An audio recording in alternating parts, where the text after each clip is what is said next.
difícil para ele. O que é difícil para ele são outras coisas que nós vamos ver adiante. Então, afinal, o que a gente está pensando é o seguinte, que às vezes os conteúdos em excesso, não é, ou muito grandes, traz até um pouco de ansiedade e de estresse para as pessoas que estão nesse emaranhado de envolvimento total. E aqui nós temos uma representação da geração Y, que são os adolescentes que precisam de filtro para poder organizar as suas múltiplas experiências. E também eles precisam de alguma ajuda, às vezes, para administrar a sua vida pessoal, porque essa ansiedade e estresse, às vezes elas aparecem realmente na falta de atenção, na falta de cuidado, enfim, algumas coisas podem ser perturbadoras, porque são muitas coisas ao mesmo tempo.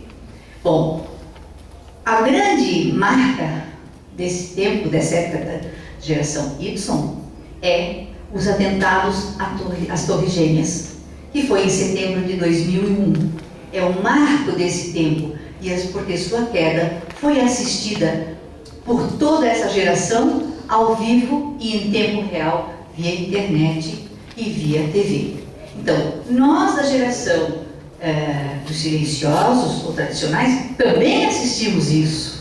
Então, a nossa carga de conhecimento, ela é muito grande hoje. Uma pessoa que passou essas gerações todas, mesmo sendo da primeira, é uma pessoa de grande conhecimento, de grande, vamos dizer assim, capacidade de cultura, porque ela viveu, vivenciou isso, né? Então, todos nós, acho que todos que estão aqui presenciaram essa situação.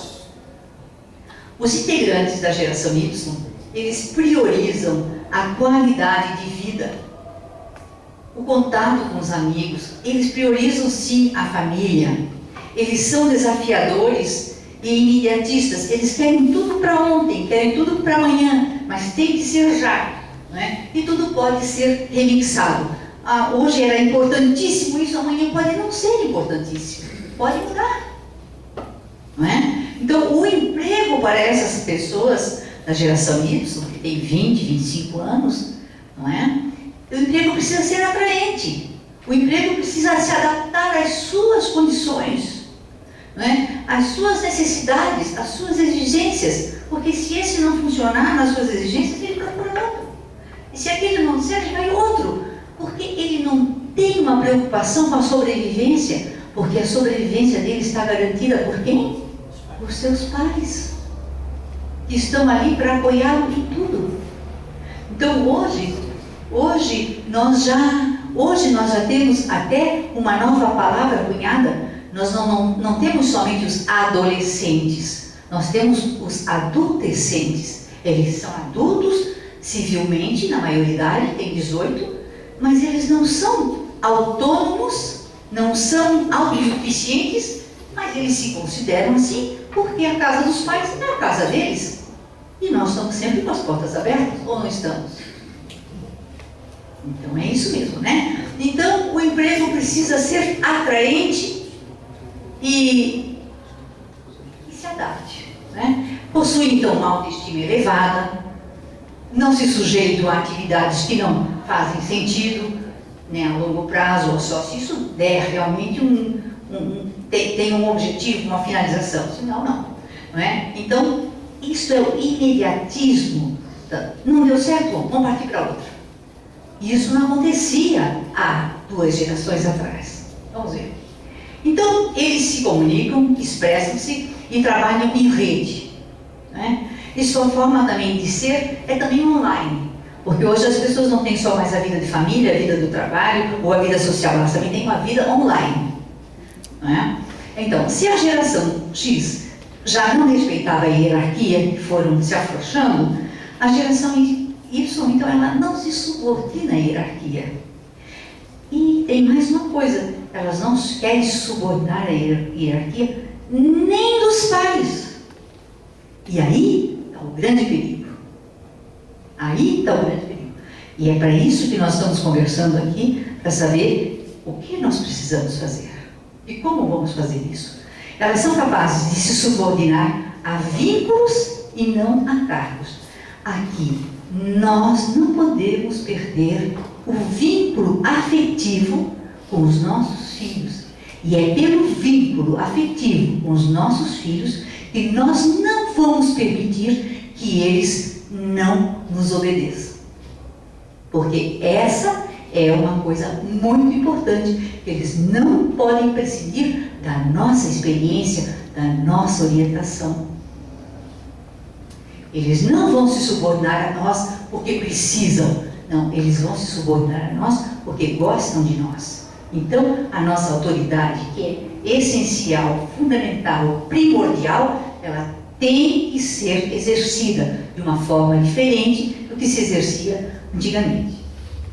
Então, o critério de julgamento é a sua consciência e não a obediência. Então, nós temos que mostrar ao nosso filho o quanto a sua família e ele são importantes e que esse vínculo nunca se desfaz, não é? Então não é por obediência, é por afetividade, é consciência, que tem que ter consciência disso.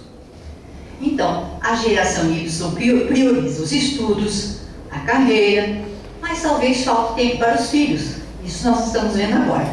A mulher Y trabalha, estuda e quer a sua independência financeira antes de ter o filho. E este é um dos motivos da queda da taxa de natalidade no Ocidente, porque geralmente as mulheres estão deixando para ter filhos depois de estar firmes na carreira. E quando isso acontece, geralmente já estamos com 30 anos, com 35, com 36, com 37, com 40 e de repente já não podemos mais ter filhos. Então esses jovens não aceitam regras pré-estabelecidas e acham natural mudar muitas vezes de trabalho. E buscam também qualidade de vida. Eles não querem uma coisa simples. Eles querem uma qualidade de vida boa, porque os seus pais já lhe deram isso e eles só querem ir para frente. E isso é natural também, não é? Porque precisamos de progredir. Então buscam qualidade de vida e por isso eles enfrentam desafios. A consultora de carreira Simone Michel diz o seguinte: os filhos de hoje estão seguros de correr riscos porque os pais trabalharam para isso e os cobriram de proteção. Não é? E eles têm as facilidades sonhadas pelos seus pais. Então, todo pai quer que o filho alcance aquilo que ele não pôde e faz um esforço tremendo, às vezes mais do que o possível ou mais do que o necessário. Não é? Então, às vezes eles também são financiados pelos pais para que alcancem o seu sonho, não é? Quase sempre. Então, e para o especialista em educação Gilberto Dimenstein, essa é uma atitude reforçada pelo clima familiar com a mudança da relação de autoridade entre pais e filhos. Certo? Não, pai, mas eu preciso viajar para os Estados Unidos. Então, o pai assim, mas todos, acho que precisa mesmo. Né? Então, bom, agora nós chegamos na geração Z, a qual nós viemos conversar hoje à noite com vocês, né? São todos os nascidos a partir de 1996. E os que são nascidos depois do ano 2000 também são chamados os millennials, porque já nasceram no novo milênio. Então, nós temos a geração Z e dentro do Z nós já temos os millennials, não é? Então, os filhos da geração Y, né, dessas pessoas que têm 28, 30 anos, não é? São os adolescentes de hoje, têm 12, 10, 11 anos, né? Ligadíssimos, muito mais que os pais ainda, à alta tecnologia. Vivem num mundo globalizado, interconectado, interativo. Então eles sabem o que está acontecendo no mundo inteiro. E em poucos dias, vocês sabem que hoje em poucos dias, uma ideia pode transformar-se em uma mente global. Quer dizer, movimentar o mundo inteiro, uma simples ideia pode percorrer o mundo inteiro em horas.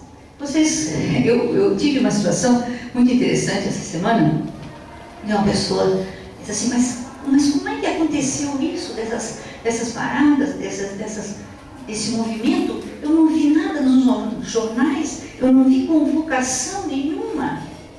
Vocês estavam a ver que eu estava falando do tradicional. não é? Ele não lembrou que hoje as pessoas não precisam ouvir na televisão e nem ler no jornal. Elas estão no MSN, elas estão no Twitter, elas estão no YouTube e elas se movimentaram em uma semana e estão todos na rua e as coisas estão acontecendo. Então, eles são ligadíssimos, não é? Em alta tecnologia e estão interconectados. Esses são chamados os nativos digitais, porque quando eles nasceram, já estávamos na era digital, já estávamos de posse de todo esse arsenal de comunicação. E então eles são os nativos digitais. Pode passar. O estudo, a diversão, as relações também são feitas virtualmente. Assim como trocam de canal na TV, também pode mudar a sua visão de mundo, de amigo, de cidade, de casa, de todo, né? Então, acredito num mundo de igualdades, porque você só vê algumas assim, colocações, mas ela é mulher, ou não, mas ele é homem. Não. Para os nativos e para a geração Z, eles acreditam plenamente que homens e mulheres são iguais, têm os mesmos direitos. De fato, são iguais. Para eles não há mais essa diferenciação, né? E fato de ser igualdade de direitos. Essa geração, em sua maioria, não conhece o mundo sem computadores. Claro, sem internet, sem celulares. Aqui, mais uma vez, eu faço vocês pararem um pouquinho para lembrar o seguinte.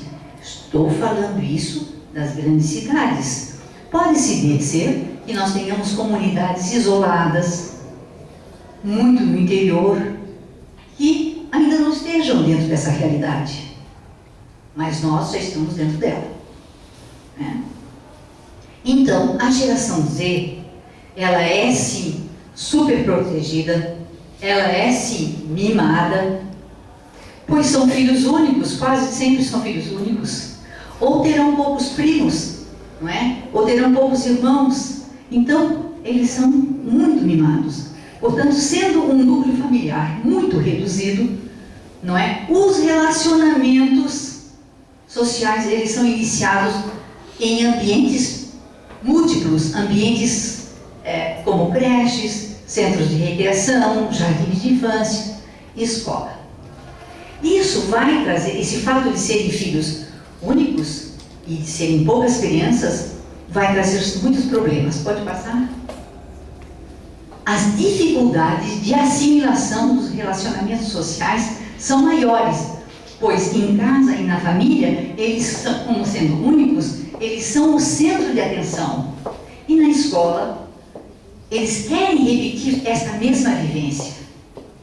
E às vezes na escola isso não é possível. Porque nós temos 20 crianças numa classe, temos 25 ou 30 para aprender e elas precisam de atenção e elas querem atenção para elas só, né? Então, portanto, é necessário que a escola e a família se preparem para lidar adequadamente com essa nova realidade que estamos vivendo.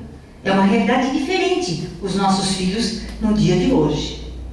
Então, aqui nós estamos vendo um momento de transição. Ciência se desenvolvendo, tecnologia de ponta e as transformações acontecendo. Vocês sabem que as revistas têm trazido sempre notícias a respeito disso.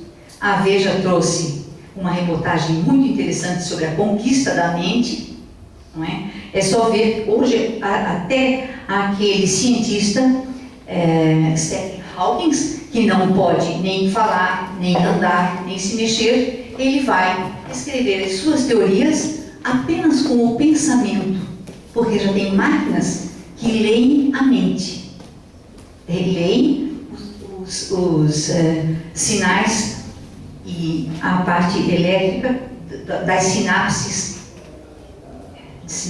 da memória.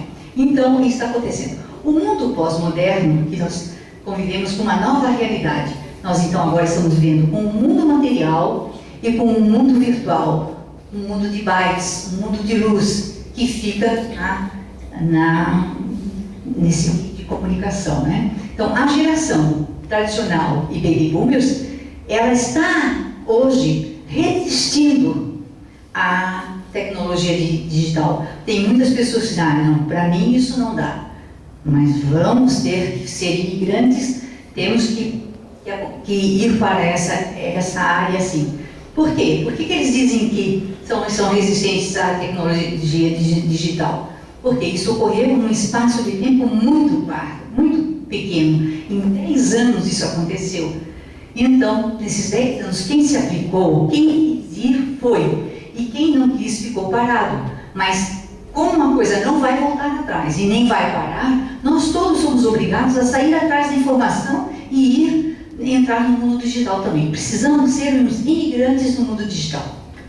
É importante que nos tornemos esses imigrantes, por quê? Para podermos participar da nova realidade. Porque senão nós não estaremos inseridos, nós ficaremos à margem, ficaremos ao lado. Então, para o imigrante digital, o processo é mais lento, é mais difícil, porque o nosso cérebro acostumou-se a processar as coisas linearmente, não é? A ir do complexo, não é? Do simples para o complexo, de uma forma linear. Não é? Mas os nativos, não. Eles têm um pensamento randônico, que é um pensamento não linear, é um pensamento aleatório, fortuito, e o seu acesso, quando eles veem um objeto, qualquer adolescente vê um objeto, mais ou menos ele já sabe como é que funciona, ele já vai tocando os botõezinhos e já está lá na frente. Então, nós temos medo de mexer nessa maquininha que tem tantos botõezinhos, mas precisamos ser corajosos e enfrentá-las, não é? Então, essa geração foi a primeira geração que inverteu a ordem da aprendizagem. Precisamos vencer o nosso medo, eu digo o nosso medo dos tradicionais, não é? O nosso medo dos X, dos Y, dos baby boomers, não é? Para usar essas novas ferramentas para poder estreitar os relacionamentos entre pais e filhos. A nossa experiência de vida é aqui que nós temos o nosso grande material, o nosso grande conteúdo, a nossa forma de ajudar. A nossa experiência de vida, não é? Poderá servir de filtro, de apoio, não é? Se nós estivermos por perto, quando o nosso filho estiver acessando o mundo na sua maquininha de mão, não é? Então, porque o mundo virtual também precisa de ética, o mundo virtual também precisa de moral, o mundo virtual precisa da vivência física do homem, não é? Porque senão ele não existiria. Então, precisa do respeito pelo outro, precisa de paz e de justiça. Então, o que cabe a nós, pais e professores? Será que agora que as crianças estão no mundo digital, nós podemos todos abotoar o paletó e sair de cena? Não. Nós vamos continuar vivendo junto com eles. E precisamos ter também o nosso espaço. Mas esse espaço nós ganharemos com a nossa participação efetiva e esclarecida. Vamos ver. Nós precisamos conscientizá-los da sua responsabilidade online. O que eles estão colocando na internet? A criança não tem, ela é ingênua, ela não tem vivência, ela não tem experiência. Então, se alguém pergunta, como é teu nome? Tchá, tchá, tchá. Onde é que tu mora? Tchá, tchá, tchá. Ah, o que tu faz? Tchá, tchá, tchá. O que tua mãe faz? Tchá, tchá, tchá. Então, nós precisamos explicar para o nosso filho que algumas pessoas que estão do outro lado, elas não são tão boas pessoas. Elas podem usar aquela informação para fazer o mal para a criança. Nós temos aí, não é, os crimes são feitos, né, de pedofilia contra as crianças. É dessa forma, porque elas estão sozinhas na frente da internet, do Twitter ou de todos esses equipamentos, né? Então, que tipo de informação, que tipo de foto, que tipo de conversa, com quem, que consequência terá para si e para o outro? Então, são conversas que nós só podemos fazer se nós estivermos ligados com o nosso filho, se nós criarmos espaço de conversa, se nós valorizarmos o seu conhecimento de virtual, o seu conhecimento eletrônico, o seu conhecimento de comunicação, mas nós estamos por trás, dando a orientação necessária para que eles não se percam nesse caminho tão fácil.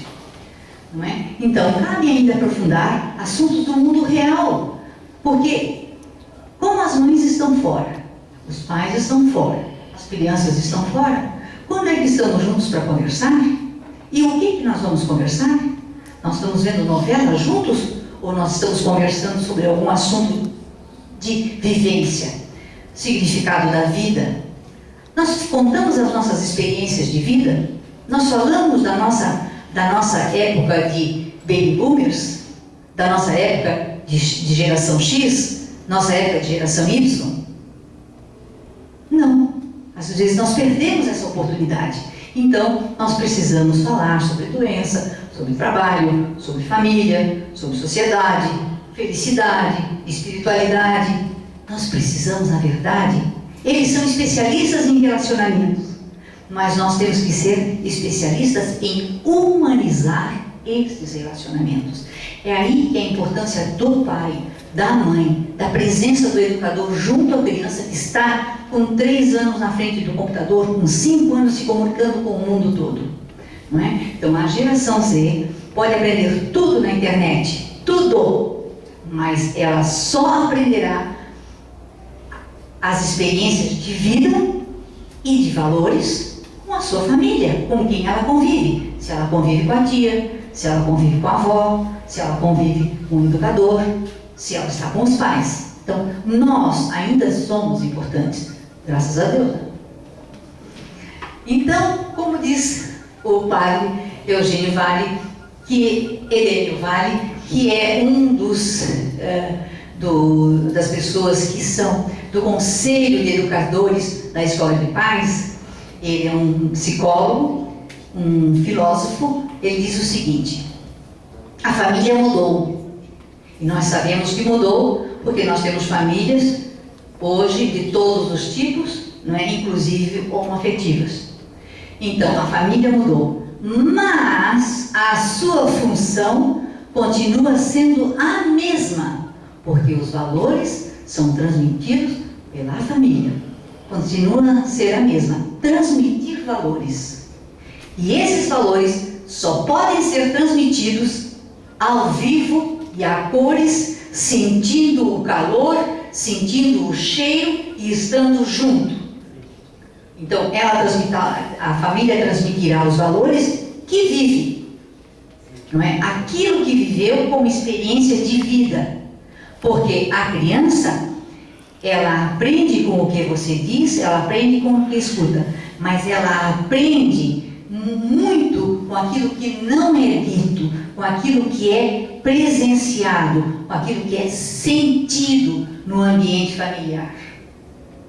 E a gente sente um ambiente familiar quando ele é afetuoso, quando ele é responsável, quando ele é suave ou quando ele é duro. A gente sente, as crianças sentem muito essa diferença. Então, é necessário valorizar a convivência familiar.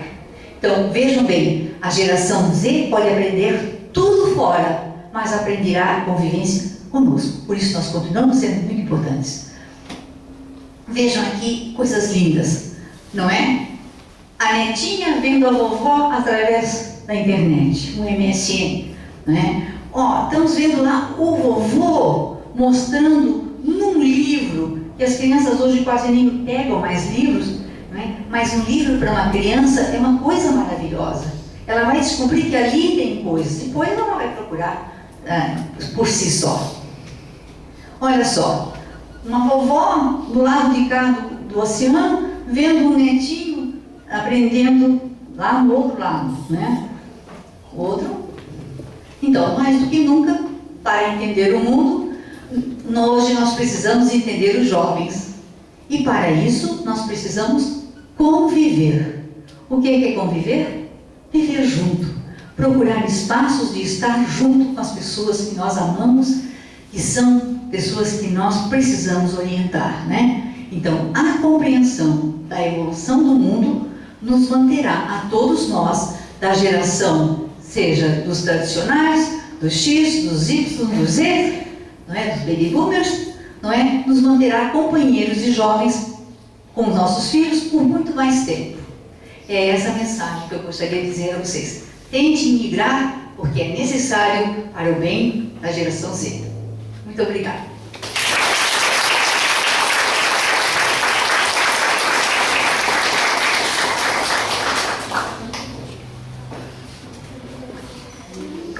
Muito obrigada, dona Dolma. Nós agora temos um tempinho para as perguntas e eu solicito que façam mesmo as perguntas. Já chegou uma aqui para mim anteriormente e eu já vou aproveitar para fazer essa pergunta para dona Dolma. Enquanto isso, se vocês quiserem, tem papel, caneta lá atrás, né? Também. A pergunta que chegou aqui é o seguinte: como fazer para que meus filhos não fiquem tanto tempo na internet? Dá para entender que há um excesso de tempo junto à internet. Então, como fazer para que os meus filhos, não se sabe em que idade, não fiquem tanto tempo na internet? Isso vai muito da criatividade de cada pessoa. Depende da idade, depende do espaço, depende de tudo isso. Tudo depende da pessoa que quer fazer a coisa. Por exemplo, se for uma criança de 6, 7 anos, dá para a gente trazer a criança com alguma coisa muito simples. Escuta, que tal irmos fazer um bolinho de chuva? Claro, você não sabe fazer um bolinho de chuva? Não faz mal. Vai na internet, pede para ela procurar, escreve aí, bolinho de chuva, vai vir. E você sabe acender um fogão, você sabe que precisa da frigideira, você sabe lidar com fogo, você vai ensinar ela a lidar com o fogão, acender, apagar o fogo, sabe que aquilo é perigoso, que é quente, que machuca, e junto vão fazer um bolinho de chuva. Pronto, ela ficou 2 horas com você, vai comer um bolinho de chuva e nunca mais vai esquecer a experiência. E se for adulto, se for adolescente? Escuta, que tal, vamos junto em tal lugar? Ah, mas eu não quero. Não, mas eu estou precisando da tua ajuda. E vamos conversando. Quem sabe? Depende de cada pai, depende de cada mãe, criar a situação. Vejam bem, o mundo abre as portas para quem sabe o que quer. Se você quer a companhia do seu filho, você vai saber qual é o caminho para chegar até ele. Tente isso e você conseguirá. Mais um?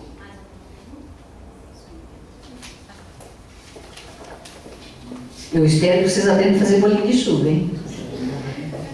Pode ser também bolinho de banana, pode ser também, isso aí, escolher feijão. Seria possível vocês trabalharem juntos na escola determinados assuntos com os professores e alunos? Sim, é muito possível. Aliás, escola de pais é uma escola feita para pais.